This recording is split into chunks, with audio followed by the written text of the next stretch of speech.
At ngayon, paano kaya nagbago ang mundo ng One Piece dahil sa huling hininga ni Rox D. Zebek mula sa nakamamanghang POV shots ng tatlong Holy Knights hanggang sa misteryosong koneksyon ng D-Bloodlines, at hintayin mo ang twist sa huling sandali na siguradong magpapabago ng pananaw mo sa buong saga. Pero bago tayo magsimula, kalambangin mo na yan, para updated ka sa mga mainit-init pa na bagong chapters natin.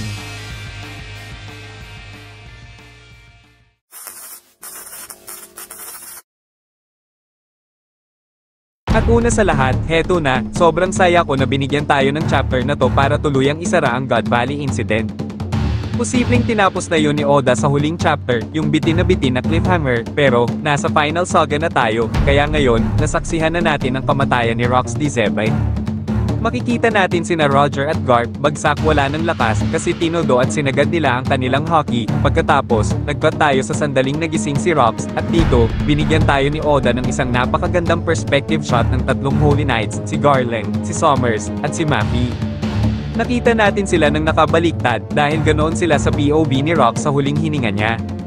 At dahil doon, lalo nating naramdaman kung gaano ka-imposing ang tatlong Holy Knights.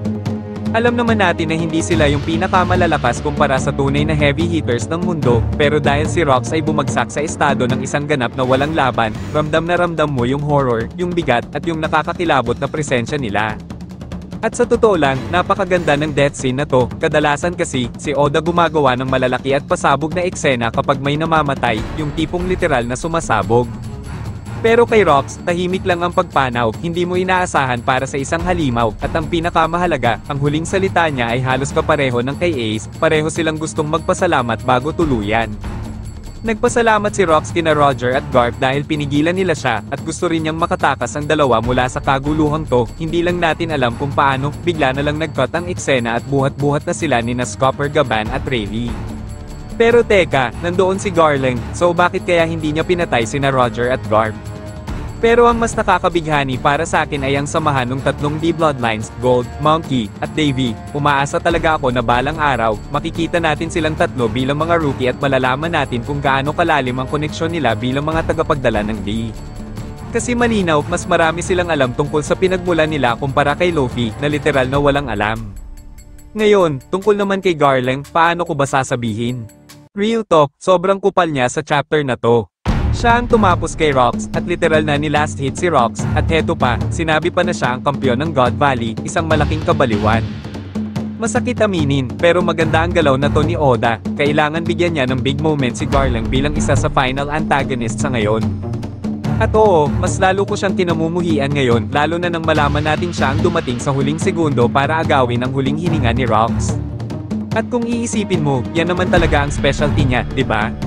Si Garland, ang galing niya kapag nakahandusay na ang kalaban, doon lang siya magaling, period, wala nang iba, kaya sobrang atet na atet at invested ako sa magiging pagbagsak niya, at dahil may koneksyon siya kay Shanks, inaasahan natin na si Garland ay magiging isang combat monster, isang tunay na Power Ranger. At posible pa rin naman, kalaban naman niya si Rox, so hindi rin patas na basehan iyon para husgahan ang lakas niya. Pero yung batang si Garland, ang dating niya sa akin ay parang isang mas malakas, mas competent na Spandam o Orochi, isang fully evolved version ng ganong klaseng karakter, lahat ng nakakainis na ugali, pero sinamahan ng totoong lakas para suportahan ang pagiging kupal niya. At dahil si Garland ang pumatay kay Rox, lalo lang naging tragically hilarious ang buong sitwasyon ni Loki. Bakit? Kasi naapektuhan ang buhay niya ng lahat ng Figland Garland na pumatay sa hero niya, Figland Shanks na sumira sa ambisyon niya, Figland Shamrock na literal na tumae sa buhay niya at sinaksak pa siya gamit ang dog sword. Itong mga Figland na to, ay problema talaga sa kanya.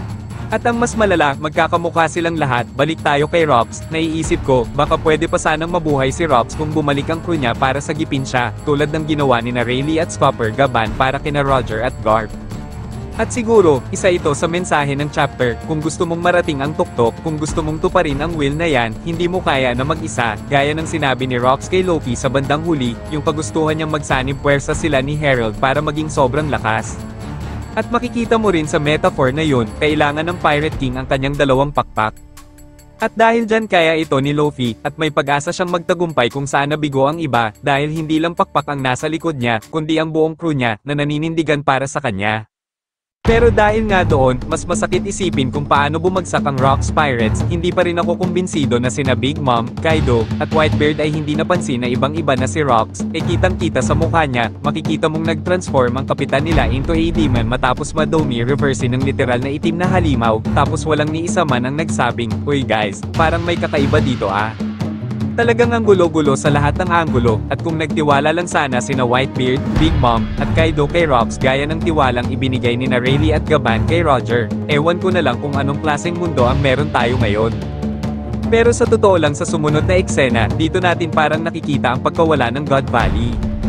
At yung metaphor, para bang bumabagsak na stage curtain, may usok, may ulap, parang pagtatapos ng isang palabas, tapos may biglang divine punishment kuno.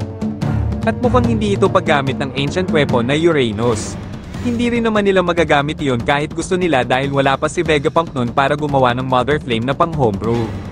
At hindi rin ito kasing efficient ng pag-erase sa Lulusha, o kaya ng kakayahang pabagsakin ng lupa at pataasin ang dagat. Posible ring may natira pa sa God Valley, gaya ng Ohara. Ang Ohara, technically nandoon pa rin, pero wala nang natira. At dahil dyan, mas lumalakas ang theory na ang Thriller Bark ay maaaring mga labi ng God Valley. Ito ang wakas ng era ni Rocks, pero ito rin ang simula ng era ni Roger. At dito rin inihasik ang mga binhi ng Great Age of Piracy, sina Baby Shanks, Kuma, Ivankov, Dragon, at Teach sa kaliwang bahagi. At ang paraan ng pagguhit ni Oda ay halos nakaayos pa rin ayon sa edad. Pero bago yun, meron munang mabigat na pag-uusap sina Garp at Sengoku. At ang punto ni Sengoku ay totoo, malupit ang world government pero wala tayong magagawa mula sa pinakailalim ng hierarchy. Ito ang ideology niya, gets ko naman, pero nakakatawa kasi ito rin ang parehong bitag na nilamon ni Sakazuki makalipas ang ilang dekada. Ang plano ni Sengoku ay umakyat sa pinakamataas na posisyon, tapos ipatupad ang sarili niyang version ng justice. At sa totoo lang, kung nagawa niya yon, baka mas gumanda ang mundo. At tingnan mo, si Dragon, na may pinakamababang rango sa kanilang lahat, siya ang may pinakamalaking ambag sa God Valley. Kita mo rin na nandidiri si Garp sa logic ni Sengoku, pero personally, binibigyan ko pa rin ng benefit of the doubt si Sengoku, dahil hindi natin alam kung ano ang ginawa niya bilang Fleet Admiral, siya pa nga marahil ang dahilan kung bakit may sword ngayon, so malamang may ginawa siyang mabuti. Sa kahuli-hulyan na bahagi ng chapter, nakita natin si Garp na pinapalaya si Dragon mula sa kulungan, at nung una kong nakita na magkasama sa iisang pahina si Garp at Dragon, may kakaiba talaga, na parang may kulang, ngayon ko lang na-realize, ito ang unang beses sa buong One Piece na nag-usap ang dalawang to. At kahit sinabi ni Dragon na hindi sila okay sa isa't isa, alam natin na nagkaroon pa rin sila ng konting contact nung sa Water 7. Si Garp mismo nagsabi na si Dragon ang nagkwento sa kanya tungkol sa pagkikita nila ni Luffy sa Logtown, at syempre, si Dragon din ang nagbigay kay Luffy kay Garp para palakihin ito. So yes, pangit ang relationship nila noon, at pangit pa rin ngayon, pero hindi na siya kasing ganda ng dati. Punta tayo sa Elbaf na flashback, at syempre, hindi mawawala ang scene ni na Loki at Rox, at dito inamin ni Loki na iniisip niyang si Rox ang Sun God Nika, pero ang plot twist dito, hindi kilala ni Rox si Nika, medyo weird, knowing na ang dami niyang alam tungkol sa ancient history. Alam niya si Joy Boy, pero si Nika hindi, at dahil galing siya sa Davy side, may dagdag bigat to sa teorya na ang lahi ni na Davy Jones at Joy Boy ang tinutukoy sa Harley text. At dinaan niya ni Rox sa pagsasabi na si Harold daw ang may kapangyarihang hinahanap ni Loki, ang pwedeng maging Sun God, at kapag nagsanib sila, ay walang kahit sinong makakapigil sa kanila. In short, pinapasan ngayon ni na Luffy at Blackbeard ang parehong pressure, na baka kailangan din nilang magsama someday. Sina Rox at Harold ay tragedy talaga, 2 taong nagtiwala at nagmahal sa ideya ng isa't isa, pero magkaiba ang landas. Habang sina Luffy at Teach, mas malala pa, pero hindi ito imposible. Tandaan, nagawa na ni Luffy makipag-alay sa taong kasing sama ng gangster Gastino.